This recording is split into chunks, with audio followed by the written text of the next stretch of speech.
Welcome to 27 Questions. My name is Brenda Lyne, and here you are going to learn a little bit about me as I prepare to launch my first book titled Charlie's Mirror. I've been given 27 questions and asked to answer them honestly, and I'm going to pull them out of a red backpack one by one and give you the answers that you seek. So, without further ado, the first question is, who should everyone be following right now? It's a great question. I live and grew up in the state of Minnesota, and as you can see, attended college at the University of Wisconsin. So, of course, I'm going to find Midwest humor to be especially funny. And right now, there are some YouTubers out there who are very much worth following. Whether you live in the Midwest or not, they are funny guys. So their segments or their shows are called Manitowoc Minute. That is hosted by a really funny guy named Charlie Berens out of Wisconsin. Dude Dad is Taylor Kalmus. I think he's based in California now, but comes from, I believe, Illinois. You Betcha is a Minnesotan called Miles Montplaisir, and he is hilarious. And finally, the Holderness family, Penn and family, and sometimes those four guys get together and do some hilarious videos that every Midwesterner is going to relate to. And even outside of the Midwest, look up the video Husbands of Target, and I promise you will not be disappointed. All right, next question. What part of the publishing process excites me most? Well, this is my first time through the publishing process, and so far it's really been very smooth. I think the most exciting part, there's two of them for me. The first was submitting my manuscript to a publisher who was really excited about it. And then the second most exciting part is seeing it in layout. I know that's coming, and I can't wait so that I can review it, and then find out where it's going to be available. And big names like Amazon and Barnes & Noble, every writer who is a reader wants to be there. And so just finding out that opportunity exists, I think is among the more exciting pieces of the publishing process. So more to come. If you ask me that again in a few months, I might have a different answer. But right now, that's pretty much it. Do I have any writing rituals? Not really. I have a career, full-time job, and two very busy kids, and I basically carve out time to write wherever I can. And so if it's sitting on the couch with my laptop, if it's sitting at my desk in my office here, literally, if I can just sit down and put a few words to page, that's it. A lot of times I don't have time to perform a ritual other than making sure that I have something to drink. Very handy. All right, next question is, what do I need in my writing space to help me stay focused? Probably the biggest thing is music. I write to music, and I kind of need it to stay focused, which seems kind of counterintuitive. A lot of people like to have silence over music, but I'll make a playlist on YouTube and just let it rip while I write. It's a must. Next question. What's the next book I plan on reading? I always have multiple books on my nightstand, and this one right now is waiting for me. The Witches, Salem 1692 by Stacy Schiff. I'm normally a fiction reader, not so much a nonfiction reader, but this one caught my eye. I visited Salem, Massachusetts last year, and really, was interested to learn more. So I think about the Salem witch trials, and I think that this book is going to help with that. And so, Stacy Schiff has written other Pulitzer Prize winning biographies, I guess, or historical novels or historical nonfiction. So I'm very much looking forward to digging into that. Favorite news source or publications? Pretty much wherever I can get it. I read. I'm a subscriber to the Minneapolis Minneapolis Star Tribune, I should say. That's my local newspaper. Check in there every day. Might hop on CNN occasionally. I like to go to Google News because it aggregates news from different sources, so I try to stay as balanced as I can. But yeah, I'd say those are probably my three main news sources. A little bit of Wall Street Journal too, because my current full-time job is in the financial services industry, so kind of got to stay up on those trends too. Which do I prefer? Writing from a singular point of view or writing from multiple? I like multiple points of view. I do find myself switching back and forth because I feel like it adds a richness to the story that you aren't going to necessarily get when you stick with just one person's point of view. You see it from multiple angles, and it just does something for the story. What is something you feel like should be on my to-do list but is not? I can't think of anything. I'm very much a driver and a doer. I don't have a real high tolerance for sitting around and letting things stay not done. So I don't think that there's anything that isn't on my to-do list that should be. Try to capture it all. Stay caught up. Who would I ask 27 questions to? Lots of people. I think that in terms of celebrities, if I could bring a celebrity that we have lost back and ask him 27 questions, it would be Chester Bennington from Linkin Park. We lost him about 3 years ago now, 3.5 years ago almost now, and it was just such a tragic loss. And I have some questions for him, and it's too bad that he's not here to answer them. And I think we're all just a little bit less rich for the music that he's not producing anymore. Always been a big fan.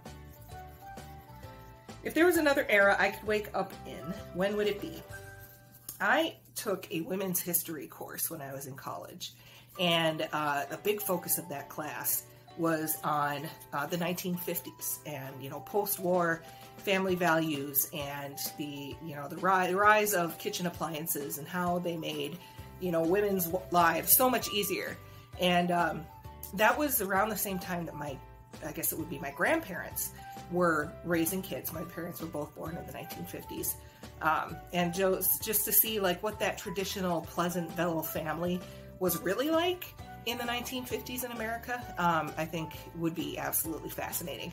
How different or alike was it from what you see in pictures and movies and books now?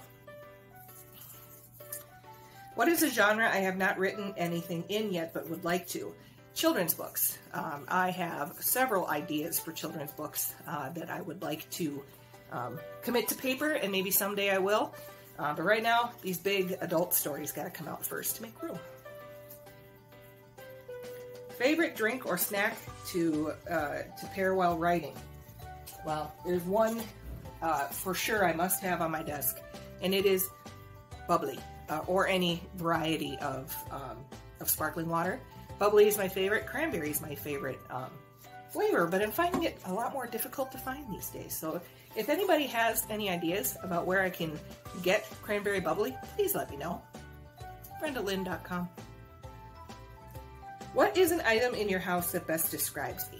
I would say my houseplants. I have a number of them, and I really enjoy how they beautify my space, and they are living, breathing creatures, or not even creatures, things, living, breathing things that grow. And I like to think that I'm the kind of person who is also constantly growing. So I really do enjoy my houseplants. Favorite quote or line from a song? That's an easy one. So I mentioned earlier Chester Bennington. Linkin Park had put out a song called Waiting for the End, and it is one of my favorites. And the line from it that just sticks with me all these years later is, the hardest part of ending is starting again. Next question. What is my favorite time of day to write in? I find that I am more productive and more creative right away in the morning. So if I could, get an hour or two of writing in before I go to work or on the weekends, in the mornings, I find that my writing is better and I can do it better and faster, and as opposed to later in the day when I'm tired. Favorite author? That one's easy. Stephen King. He is my hero. And you'll notice on my bookshelf here behind me that I have his entire library in hardback. It is, he is my hero. Absolutely the most talented fiction writer, I think, ever. But I might be a little biased too. Describe Charlie's Mirror in 3 words. Here they are. It's a nail biter, it's relatable, and it's satisfying. That ending, I'm telling you, you're gonna love it. You're gonna put this book down and be like, that was worth it. What would I say is my writing superpower? I think that my biggest talent or ability when it comes to writing is to put a story together and also have it stay together. I feel like I'm pretty good at making sure I don't go off on tangents and I don't, veer off the storyline that I have committed to. I know that it's really easy to do, and I've gotten pretty good at staying focused on the story that I'm trying to tell. And hopefully you'll see that in Charlie. Would I and my main character get along? Yeah, I think so. I think we would. She'd have to overcome her shyness a little bit and learn to feel a little bit comfortable with me. But I think, once she overcomes that, yeah, I think we'd be great friends.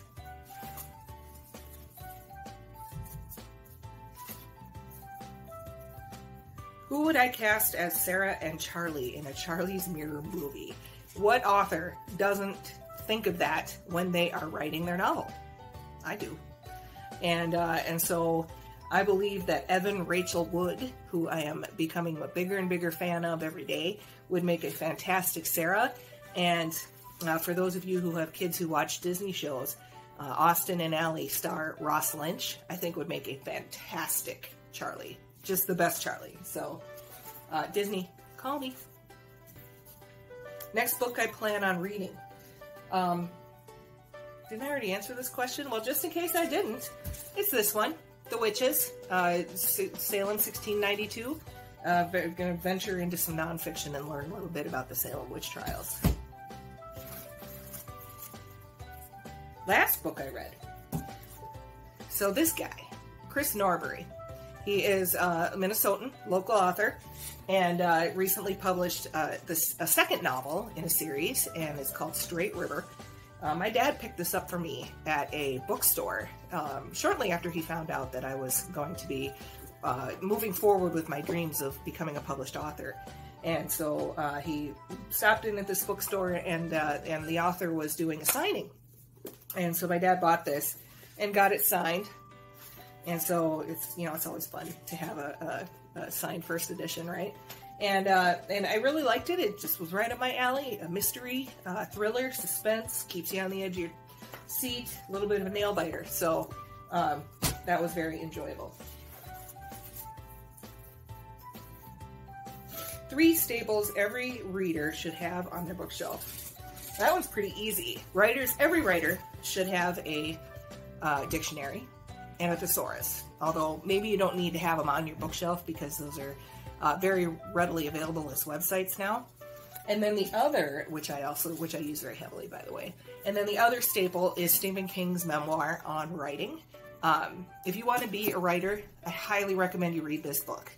Like I said earlier, I believe that he is one of the most brilliant writers ever to live. And here he inscribes for you how to try to make that happen for yourself and the things that you need to do. Just really basic nuts and bolts about writing right here. So if you haven't read this, I strongly recommend you do if you are a writer. All right, next question. Favorite line from Charlie's Mirror? I've got a lot. But there's one line in particular that I'm particularly proud of and that I think really describes Sarah, the main character, Sarah Sullivan, very well.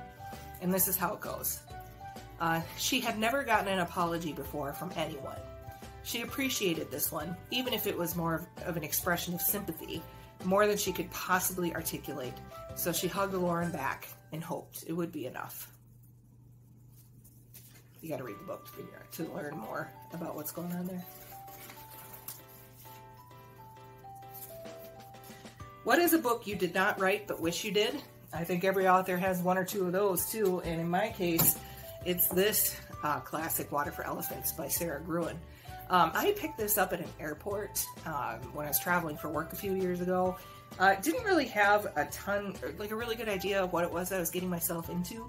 I would just really like the cover and, of course, the blurb in the inside, and this was a game-changing book for me. I thought it was beautifully written.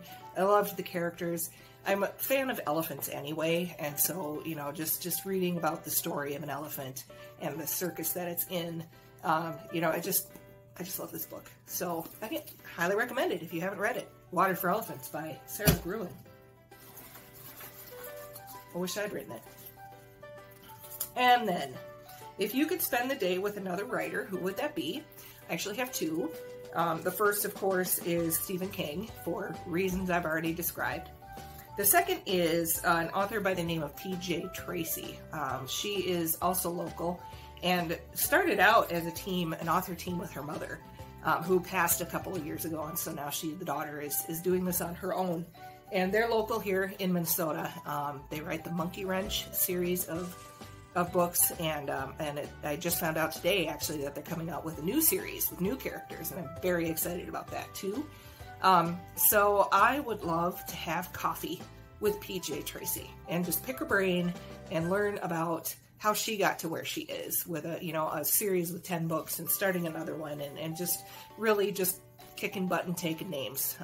That's what I want to do too. So P.J. Tracy, call me. I think I'm down to the last one. M.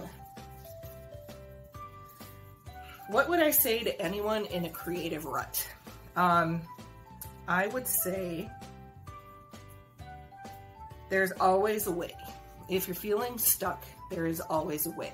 I just finished writing my second novel, and that one was a little bit of a labor of love. It took me quite a long time to write because I kept getting stuck.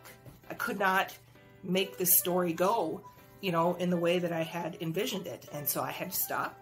I had to take a step back, maybe take a breather, but I didn't stop. I just tried to figure out how to look at it from a different angle. Like, is there a different way to make this story go? I eventually got there. It wasn't easy. I mean, when you're hundreds of pages into a manuscript, it's really hard to stop and say, this isn't right. I gotta start over. But in my case, it was very much worth it. So, hopefully you'll be seeing that one coming down the pike here pretty soon. So, I believe that is it for me. Again, my name is Brenda Lyne. Keep an eye out for my debut novel, Charlie's Mirror, which hits the market on December 8th. If you want to pre-order it, it's available on City Limits Publishing's website. Thank you very much. I hope you enjoyed 27 Questions.